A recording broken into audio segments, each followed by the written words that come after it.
ভারতে বসে শেখ হাসিনার রাজনৈতিক বিবৃতি ভালো চোখে দেখছে না সরকার, আনুষ্ঠানিক জবাব দেয়নি ঢাকার হাইকমিশন। কুইক রেন্টালে দায়মুক্তি অবৈধ ঘোষণা করে হাইকোর্টের রায়। লুটপাটের মচ্ছব তৈরি করেছিল আওয়ামী লীগ সরকার, মন্তব্য আইনজীবী। সংস্কারের গতি ঠিক করবে নির্বাচনের ডেডলাইন। এএফপিকে প্রধান উপদেষ্টা, অন্তর্বর্তী সরকারের মেয়াদ সংক্ষিপ্ত করার পক্ষে মত। এবং চিকিৎসা ব্যবস্থায় হতাশ জুলাই অভ্যুত্থানে আহতরা, গুরুতর অসুস্থদের বিদেশে পাঠানোর তাগিদ।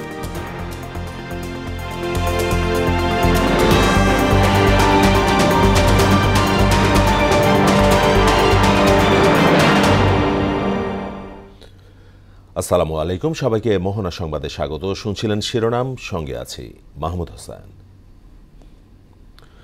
এবার বিস্তারিত। সাবেক প্রধানমন্ত্রী শেখ হাসিনার ব্যাপারে ভারত সরকারকে জানানো হয়েছে। তিনি ভারতে চলে যাওয়ার পর যেসব রাজনৈতিক বিবৃতি দিচ্ছেন সেটি বাংলাদেশ ভালো চোখে দেখছে না।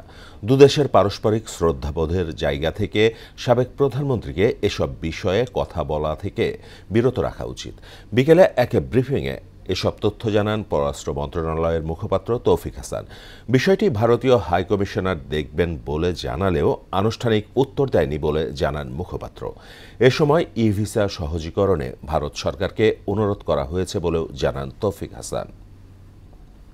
সাবেক প্রধানমন্ত্রী 5ই আগস্ট গণ অভ্যুত্থানের সময় ভারতে চলে যাওয়ার পর সেখানকার বিভিন্ন গণমাধ্যমে যে ধারাবাহিকভাবে রাজনৈতিক বিবৃতি বক্তব্য দিচ্ছেন সেটি বাংলাদেশ সরকার ভালোভাবে দেখছে না। এই ব্যাপারে সরকারের তীব্র অসন্তুষ্টি প্রকাশের পাশাপাশি সাবেক প্রধানমন্ত্রীকে এ ধরনের বক্তব্য বিবৃতি প্রদান থেকে বিরত রাখার জন্য কিন্তু ভারত সরকারকে আহ্বান জানানো হয়েছে। ভারতীয় গণমাধ্যম বাংলাদেশ নিয়ে মিথ্যাচার করছে বলে অভিযোগ করেছেন স্বরাষ্ট্র উপদেষ্টা জাহাঙ্গীর আলম চৌধুরী। দুপুরে বরিশাল জেলা পুলিশ লাইন্সে বিভাগীয় আইন শৃঙ্খলা সভায় তিনি এ অভিযোগ করেন। পুলিশ বাহিনীর ওপর মানুষের আস্থার সংকট ছিল, যা ধীরে ধীরে কেটে উঠছে উল্লেখ করে মাদক নির্মূলে অভিযান চালিয়ে মূল হোতাদের আইনের আওতায় আনা হচ্ছে বলেও জানান উপদেষ্টা। ভারতীয় গণমাধ্যম ডেইলি আমাদের সম্বন্ধে অপপ্রচার করতেছে। আপনারা এই ব্যাপারে আপনারা সবসময় সজাগ থাকবেন। আপনারা জানেন আমাদের বাহিনীরও কিন্তু অনেক সমস্যা আছে। এই সমস্যাগুলি কিভাবে সমাধান করা যায়, ধরেন আমাদের যে লজিস্টিক অনেক কম, গাড়ি ফাড়ি সমস্যা রয়ে গেছে, থাকার সমস্যা রয়ে গেছে, এইগুলির ব্যাপারে এখানে আলোচনা হয়েছে। বিদ্যুৎ ও জ্বালানির দ্রুত সরবরাহ বৃদ্ধি বা কুইক রেন্টাল সংক্রান্ত আইনে দায়মুক্তির বিধান অবৈধ বলে রায় দিয়েছেন হাইকোর্ট। দুপুরে বিচারপতি ফারাহ মাহবুব ও বিচারপতি দেবাশিস রায় চৌধুরী বেঞ্চ এ আদেশ দেন। দ্রুততম সময়ের মধ্যে দেশের সব বিদ্যুৎ কেন্দ্র সচলের নির্দেশনাও দেন সর্বোচ্চ আদালত। রিটকারী আইনজীবী শাহদিন মালিক বলেন, লুটপাটের জন্যই কুইক রেন্টাল আইন করেছিল তৎকালীন সরকার। নাসির উদ্দিনের রিপোর্ট। 2009 সালে ক্ষমতায় এসে অতি দ্রুত বিদ্যুৎ কেন্দ্র স্থাপনের তাৎক্ষণিক পরিকল্পনা হিসেবে 3, 5 ও 16 বছর মেয়াদী ভাড়া ভিত্তিক বিদ্যুৎ কেন্দ্র স্থাপন করে আওয়ামী লীগ সরকার। তবে এসব কেন্দ্র থেকে উচ্চ মূল্যে বিদ্যুৎ কিনতে সরকারকে অনেক টাকা ভর্তুকি দিতে হয়, যা আসে করদাতাদের পকেট থেকে। এসব কেন্দ্রের বৈধতা দিতে 2010 সালে প্রণয়ন করা হয় বিদ্যুৎ ও জ্বালানির দ্রুত সরবরাহ বৃদ্ধির আইন, যার 6 ধারায় বলা হয়েছে সংশ্লিষ্ট মন্ত্রীর সম্মতিক্রমে যে কোনো কেনাকাটা ও বিনিয়োগ পরিকল্পনা সরকারি ক্রয় সংক্রান্ত মন্ত্রিসভা কমিটিতে পাঠানো যাবে। আর 9 ধারায় বলা হয় এই নির্দেশের বৈধতা সম্পর্কে কোনো আদালতের কাছে প্রশ্ন তোলা যাবে না। এ দুটি ধারার বৈধতা চ্যালেঞ্জ করে রিট করেন সুপ্রিম কোর্টের আইনজীবী তৈয়বুল ইসলাম। রিটের শুনানি শেষে বৃহস্পতিবার রায় ঘোষণা করেন হাইকোর্ট। রায়ে বলা হয় দায়মুক্তি আইন অবৈধ এবং অসাংবিধানিক। অসীম ক্ষমতা এক ব্যক্তিকে দেওয়া হয়েছে, এইটা একটা প্রজাতন্ত্রে হতে পারে না। এইটাই মূলত এই কারণে 6(2)কে অবৈধ ঘোষণা করেছে, অসাংবিধানিক ঘোষণা করেছে। আর আমরা 9 ধারাও চ্যালেঞ্জ করেছিলাম। শাহদিন মালিক বলেন, লুটপাটের জন্যই কুইক রেন্টাল আইন করা হয়েছে। কুইক রেন্টাল প্রজেক্টের বিশেষত্ব হলো যে তারা বিদ্যুৎ সরবরাহ করুক বা না করুক, তারা পুরো টাকা পাবে। মানে 100 মেগাওয়াটের বিদ্যুৎ কেন্দ্র সে 20 মেগাওয়াট সাপ্লাই দিচ্ছে, কিন্তু 100 মেগাওয়াটেরই টাকা পাবে। অর্থাৎ এটা লুটপাটের বিশেষ বিধান আইন হয়ে গেছে। দেশ ও জনগণের স্বার্থে বন্ধ থাকা সব বিদ্যুৎ কেন্দ্র যেন দ্রুত উৎপাদনে যেতে পারে সে বিষয়ে সরকারকে পদক্ষেপ নিতে বলেছেন আদালত। নাসির উদ্দিন, মোহনা সংবাদ, ঢাকা। বাংলাদেশের নতুন নির্বাচনের আগে কিছু সংস্কার প্রয়োজন বলে জানিয়েছেন অন্তর্বর্তী সরকারের প্রধান উপদেষ্টা ডক্টর মোহাম্মদ ইউনূস। বার্তা সংস্থা এএফপিকে দেয়া এক সাক্ষাৎকারে তিনি বলেন, সংস্কারের গতি ঠিক করে দেবে কত দ্রুত হবে নির্বাচন। তবে অন্তর্বর্তী সরকারের মেয়াদ যতটা সম্ভব সংক্ষিপ্ত হওয়া উচিত। ইস্তিয়াক হোসেনের ডেস্ক রিপোর্ট। আজারবাইজানে বিশ্ব জলবায়ু সম্মেলনের ফাঁকে বার্তা সংস্থা এএফপিকে সাক্ষাৎকার দেন অন্তর্বর্তী সরকারের প্রধান উপদেষ্টা ডক্টর মোহাম্মদ ইউনূস। জুলাই অভ্যুত্থানে শেখ হাসিনার পতনের পর ক্ষমতা নেয় প্রফেসর ইউনূসের নেতৃত্বে অন্তর্বর্তী সরকার, যাদের প্রধান লক্ষ্য রাষ্ট্র সংস্কার শেষে একটি জাতীয় নির্বাচন। সাক্ষাৎকারে ডক্টর ইউনূস বলেন, দেশকে একটি গণতান্ত্রিক নির্বাচনের দিকে নিয়ে যাওয়ার জন্য কিছু সংস্কার অতি গুরুত্বপূর্ণ। নির্বাচন প্রসঙ্গে তিনি জানান, সংস্কারের গতি ঠিক করে দেবে কত দ্রুত হবে ভোট। সম্ভাব্য সাংবিধানিক সংস্কারের পাশাপাশি সরকার, জাতীয় সংসদ ও নির্বাচনী বিধিমালার কাঠামোর বিষয় দরকার ঐকমত্য, এমন মন্তব্য করে অন্তর্বর্তী সরকারের মেয়াদ যতটা সম্ভব সংক্ষিপ্ত হওয়া উচিত বলে জানান প্রধান উপদেষ্টা। এদিকে বাংলাদেশের সঙ্গে দ্বিপক্ষীয় সম্পর্ক উন্নয়নের কথা জানিয়েছেন আজারবাইজানের রাষ্ট্রপতি ইলহাম আলিয়েভ। রাজধানী বাকুতে COP29 বৈশ্বিক জলবায়ু সম্মেলনের ফাঁকে অধ্যাপক মোহাম্মদ ইউনূসের সঙ্গে সাক্ষাতে তিনি কথা বলেন। ওদিকে সাবেক ব্রিটিশ প্রধানমন্ত্রী থেরেসা মের সঙ্গে বৈঠক করেন প্রধান উপদেষ্টা। বাংলাদেশে বিদেশি বিনিয়োগ আকৃষ্ট করতে গুরুত্বপূর্ণ শ্রম সংস্কার করা হবে বলে থেরেসা মেকে জানান তিনি। ইশতিয়াক হোসেন, মোহনা সংবাদ। যাদের বিপ্লবে ভর করে রাষ্ট্র ক্ষমতায় পরিবর্তন, তাদের দিকেই সরকারের মনোযোগ নেই বলে অভিযোগ করেছেন জুলাই অভ্যুত্থানে আহতরা। রাজধানী পঙ্গু হাসপাতালে নিজেদের শারীরিক কষ্টের কথা বলতে গিয়ে ক্ষোভ প্রকাশ করেন তারা। এ সময় এই নিজেদের যথাযথ চিকিৎসার দাবিও জানান আহতরা। এদিকে আহতদের দেখতে গিয়ে বিএনপির নেতারা বলেন, আহত অনেকের উন্নত চিকিৎসা দরকার, তাদের দ্রুত বিদেশে পাঠানো উচিত। সুরাইয়া মুন্নির রিপোর্ট। ডাক্তাররা ঠিকমতো আমার ট্রিটমেন্টে সময় দিতেছে না, বলতেছে 3 মাস পরে, বলতেছে 6 মাস পরে আসো, করে বাড়ি চলে যাও। আমি এখনো ভালো হয়ে নাই, আমি বাড়ি চলে যাবো কিভাবে? দুই পায়ে শটগানের গুলি লেগে দুনো পায়ে বর্তমান পঙ্গু। রাজধানীর পঙ্গু হাসপাতালে এভাবেই নিজেদের কষ্ট তুলে ধরেন ছাত্র আন্দোলনে আহতরা। জানান, রাত হলেই বাড়তে থাকে হাড়ের যন্ত্রণা। এ নিয়ে রাতভর কাটাতে থাকেন তারা। পাটা একদম ছিন্ন বিচ্ছিন্ন হয়ে যায়, আমার মাঝখানে প্রায় 6 আঙ্গুল হাড় নেই। কেউ বলে যে বাইর করা যাবে, কেউ বলে বাইর করা যাবে না, মানে গুলিগুলো কি রেখে কি আমি আজীবন কাটবো? আমরা চাই একটা উন্নত মানের চিকিৎসা, যেমন করে আমরা স্বাভাবিক জীবনযাপনের আগের মতো ফিরে যেতে পারি। হাসপাতাল থেকে খাবার কম দেয়া হয় বলেও অভিযোগ তাদের। সরবরাহ করা খাবারের মান নিয়েও রয়েছে প্রশ্ন। এটা কিন্তু শুধু শারীরিক ব্যথা না, আমরা যে মানসিক একটা ট্রমার মধ্যে থেকে যাচ্ছি, এটা কেউ বুঝতেছে না। আসলে মানুষকে বুঝাইতে পারবো না যে আমাদের আক্ষেপটা কোথায়, আমাদের কষ্টটা কোথায়। মানুষ যদি এটা বুঝতো, তাহলে আমাদেরকে আজকে আমার খাবার নিয়ে প্রশ্ন তোলার কথা ছিল না সরকারের কাছে, যে আমার খাবারটা কেন এরকম আসতেছে। আপনি একবেলা খাবার হসপিটালে খেতে পারবেন না। আমাদের যে জাতীয় বীর হিসাবে ঘোষণা করছে ডক্টর ইউনূস, সেটা আমাদের একটা সনদ দিয়ে দেওয়া হোক, আর দ্বিতীয়ত আমাদের একটা পুনর্বাসন করা হোক। এদিকে আহতদের দেখতে বৃহস্পতিবার রাজধানীর পঙ্গু হাসপাতালে যান বিএনপির যুগ্ম মহাসচিব রুহুল কবির রিজভী ও স্থায়ী কমিটির সদস্য সালাউদ্দিন আহমেদ। এ সময় সালাউদ্দিন আহমেদ বলেন, বিএনপি ক্ষমতায় গেলে আহত ও শহীদ পরিবারকে পুনর্বাসন করা হবে। দেশ পরিচালনার দায়িত্ব পাই, তখন অবশ্যই সকল আহত এবং সকল শহীদদের পরিবারের সাথে আমরা বসে তাদের প্রত্যেকের জন্য যার যেভাবে পুনর্বাসন করা দরকার, চিকিৎসা করা দরকার, সেই ব্যবস্থা আমরা নেব।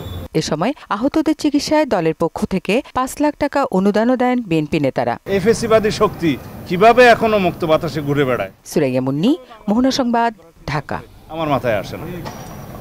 বেনাপোল চেকপোস্টে যাত্রীদের হয়রানি বন্ধে সংশ্লিষ্ট সকলকে সচেষ্ট থাকার নির্দেশ দিয়েছেন নৌপরিবহন, শ্রম ও কর্মসংস্থান উপদেষ্টা সাখাওয়াত হোসেন। দুপুরে যশোরের বেনাপোল স্থলবন্দর কার্গো ভেহিক্যাল টার্মিনাল উদ্বোধন ও বন্দরের কার্যক্রম পরিদর্শন শেষে একথা বলেন তিনি। এ সময় যাত্রীদের সুবিধার্থে টার্মিনালের সুযোগ সুবিধা বাড়ানোর কথাও বলেন উপদেষ্টা। এখানে মাফিয়া চক্র আছে, যাদের কারণে যারা এই যাত্রীরা হয়রানি রাইট, এবং সেই যাত্রীদের হয়রানি হয়, তাদের পাসপোর্ট নিয়ে যাওয়া হয়, তাদের পাসপোর্টকে জিমিয়ে রাখা হয়, এগুলো সব আমার জানা আছে। আমি আশা করব যে অন্তত আস্তে আস্তে এই কাজটা যেন হয়।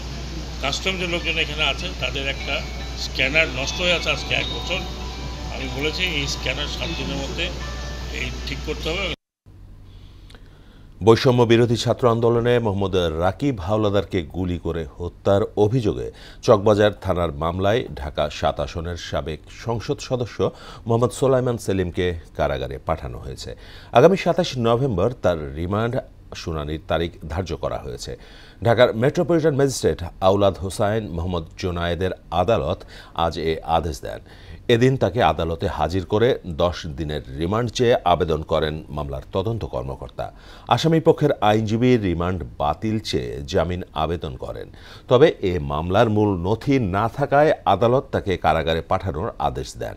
এর আগে গতরাতে সোলাইমান সেলিমকে আটক করে কোতোয়ালি থানা পুলিশ।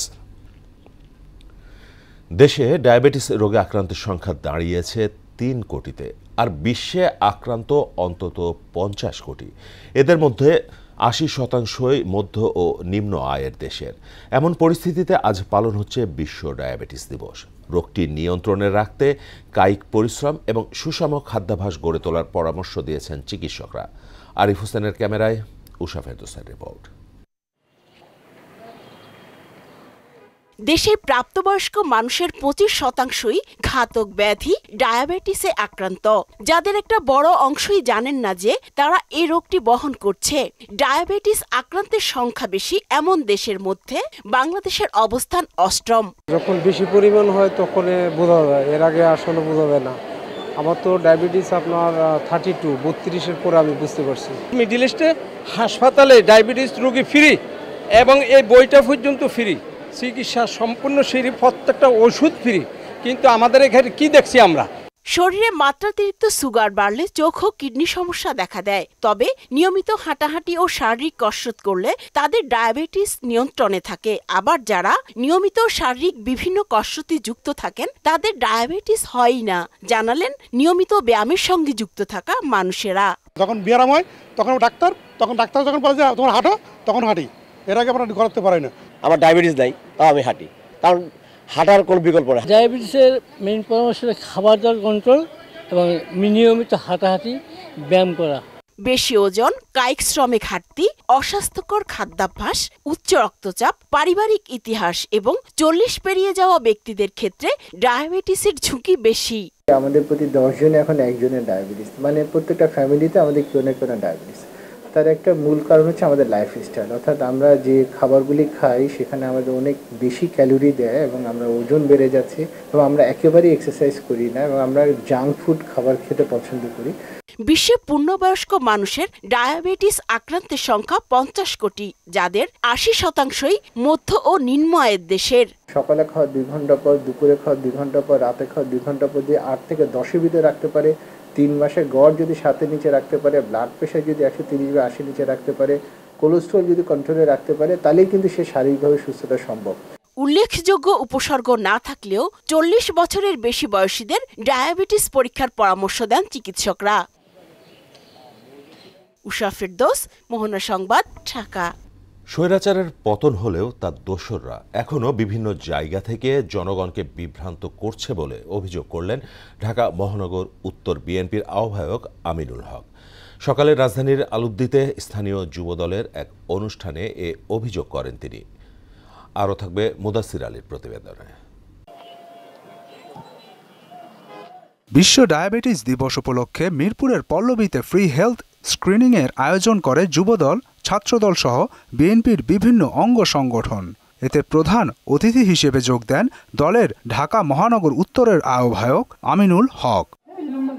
এতে তিনি বলেন, বিএনপি ক্ষমতায় গেলে ডায়াবেটিস প্রতিরোধে খেলার মাঠ সহ পর্যাপ্ত হাঁটা চলার জায়গার ব্যবস্থা করবে। কিভাবে প্রত্যেকটি এলাকার উন্নয়ন করা যায়, কিভাবে এলাকার ভালো কিছু করা যায়, কিভাবে এলাকায় একটি সুন্দর পরিবেশ তৈরি করা যায়, সেই বিষয়গুলি আপনাদের সাথে আলোচনা করে ইনশাআল্লাহ ভবিষ্যতে আমরা একটি সুন্দর সমাজ গড়ব। এ সময় স্বৈরাচারের পতন হলেও আনাচে কানাচে থাকা তার দোসররা জনগণকে বিভ্রান্ত করছে বলে অভিযোগ করেন আমিনুল। বলেন, যে দলের প্রধান নেতা পালিয়ে যান সে দলকে ভয় পাওয়ার কোনো কারণ নেই। এই স্বৈরাচারের দোসররা, স্বৈরাচারের প্রেতাত্মারা এখনো এই আপনাদের পাড়া মহল্লায় আনাচে কানাচে কিন্তু ঘুরে বেড়াচ্ছে। এখনো অদৃশ্য থেকে আপনাদের এই যে এলাকার মুরব্বীদেরকে, সাধারণ মানুষকে বিভ্রান্ত করছে, ভয় দেখাচ্ছে। তাদের নেত্রী তাদেরকে রেখে পালায় গেছে, এমন দল করে যে নেত্রী পালায় গেছে। তাদের অবস্থাটা বুঝেন কি অবস্থা। এদেরকে ভয় পাওয়ার কোনো কারণ নেই। কর্মসূচিতে মহানগর উত্তর বিএনপি ও অঙ্গ সংগঠনের নেতাকর্মীরাও উপস্থিত ছিলেন। মুদাসসির আলী, মোহনা সংবাদ, ঢাকা। নিয়মিত লোকসানের শিকার হচ্ছে চট্টগ্রামের কর্ণফুলী টানেল, যা থেকে প্রতিদিন টোল আদায় হচ্ছে 10 থেকে 11 লাখ টাকা, আর রক্ষণাবেক্ষণ ও পরিচালনায় খরচ 37 লাখ টাকার বেশি। তবে এ লোকসান নিয়ে প্রশ্ন রয়ে গেছে টানেলে কর্মরতদের মধ্যে। আর দৈনিক কত টাকা খরচ হচ্ছে তা তদন্তের দাবি জানিয়েছে সচেতন নাগরিক সমাজ। সুমন কুমার দের প্রতিবেদন, জানাচ্ছেন শারমিন স্বর্ণা। 10.5 কোটি টাকা ব্যয়ে নির্মাণ করা হয়েছে চট্টগ্রামের কর্ণফুলী টানেল। গত বছরের 29 অক্টোবর যাতায়াতের জন্য এটি উন্মুক্ত করা হয়। সেতু কর্তৃপক্ষের হিসাব মতে টোল বাবদ দৈনিক গড় আয় হচ্ছে 11 লাখ টাকা, অথচ টোল আদায় ও রক্ষণাবেক্ষণ আনুষঙ্গিক কাজে প্রতিদিন ব্যয় হচ্ছে 37 লাখ টাকা, যা আয়ের চেয়ে 3 গুণেরও কম। প্রত্যাশা অনুযায়ী যানবাহন না চললেও প্রতিদিন প্রায় 26 লাখ টাকা লোকসান হচ্ছে, এমনটা মানতে নারাজ কর্মরতরা। বর্তমানে টানেলে কর্মরত টিসিআর ডিপার্টমেন্টে 52 জন। দুর্নীতি অনিয়মের বিরুদ্ধে প্রতিবাদ করলেই তাকে দেয়া হয় হুমকি ধামকি। প্রতিবাদ যে করবে তাকে ধরে তাকে কাটিং করে দেয়। চাইনিজদেরকে সাথে বৈঠক করে বৈঠক বসে তারপরে এই প্রতিবাদ করতেছে, এটা বললে তো ওরকে কাটিং করে দেয়। আপনারা যদি সুস্থ তদন্ত করে দেখেন, তদন্ত কমিটি গঠন করলে আপনারা দেখবেন এখানে কোনো লসের কোনো কিছু আমরা দেখতেছি না। সচেতন নাগরিক কমিটি সনাক সভাপতি জানান, বিষয়টি তদন্ত করলে সব তথ্য বের হয়ে আসবে। আমাদের জন্য লোকসানকারী প্রতিষ্ঠান, ক্ষতিকর প্রতিষ্ঠানে দাঁড়িয়েছে, দেশের জাতীয় স্বার্থের ক্ষতি হচ্ছে, তার বাইরে গিয়ে আবার প্রতিদিন দুর্নীতি দ্বারাও এটা আরেকভাবে ক্ষতিগ্রস্ত হচ্ছে। এই দুর্নীতিটা বন্ধ করা দরকার এবং টানেলটাই আপাতত বন্ধ করে দেওয়া উচিত বলে নাগরিকরা মনে করে। তবে টানেলের উপপ্রকল্প পরিচালক আবুল কালাম আজাদের সঙ্গে যোগাযোগ করা হলেও তাকে পাওয়া যায়নি। আর বিষয়টি নিয়ে দায়সারা জবাব দিলেন টোল ম্যানেজার বেলায়েত হোসেন। স্বামী স্ত্রী যাদের যোগ্যতা ছাড়াই চাকরি করে, এখানে ওয়েল স্কেল আছে, টোল আছে, ক্লিনিক আছে, এটা তো শুধু একজন না, সেখানে অনেক স্বামী স্ত্রী আছে, প্রায় 20 থেকে 25 জন তো এরকম আছে। প্রজেক্ট চালু হয়, অনেকেই তো অনেক লোক আইনে চাকরি দিচ্ছে, চাকরি করবে। এখন তো আমাদের তো তখন শুরুতে আমাদের এক্সপিরিয়েন্স লোক দরকার।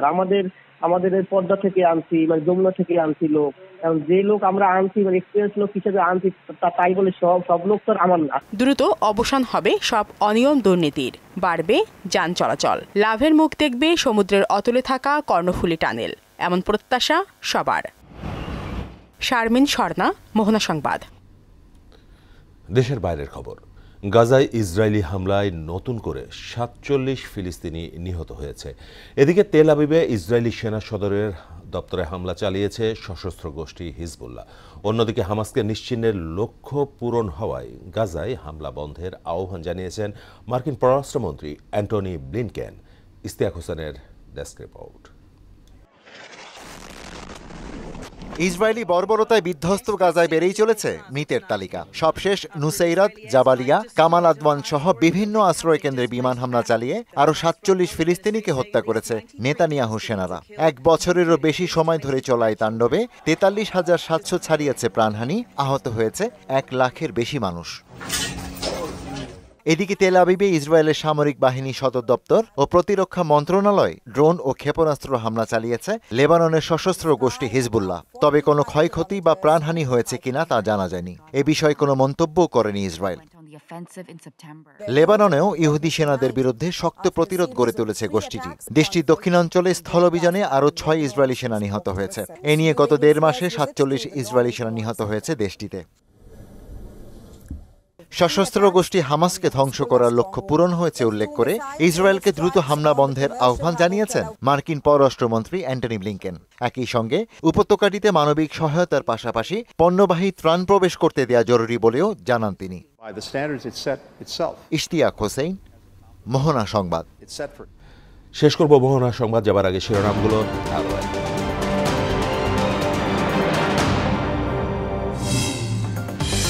ভারতে বসে শেখ হাসিনার রাজনৈতিক বিবৃতি ভালো চোখে দেখছে না সরকার, আনুষ্ঠানিক জবাব দেয়নি ঢাকার হাইকমিশন।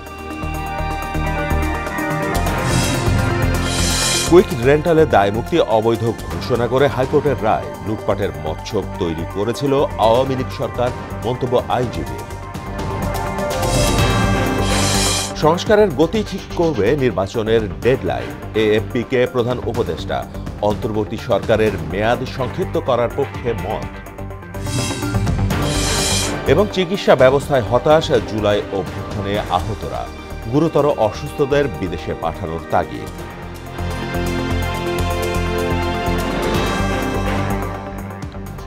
এই ছিল মোহনা সংবাদে। পরবর্তী সংবাদ রাত 9টায়। এর আগে সন্ধ্যা 7টায় দেখবেন সংবাদ এক নজরে। মোহনার সবশেষ খবর জানতে ভিজিট করুন www.mohana.tv। সংবাদ দেখতে পারেন ফেসবুক ও ইউটিউবে। এতক্ষণ সঙ্গে থাকার জন্য সবাইকে ধন্যবাদ।